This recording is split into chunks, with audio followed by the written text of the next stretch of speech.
Here we have a digital tic-tac-toe.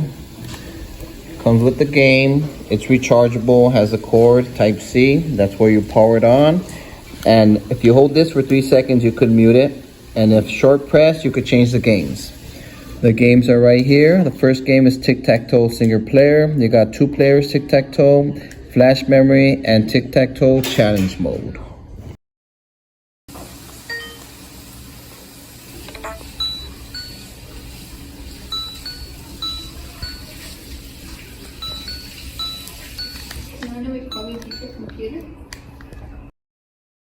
The little light at the top, it tells you which game you're playing. So it has 4 different lights, and each light is a different game.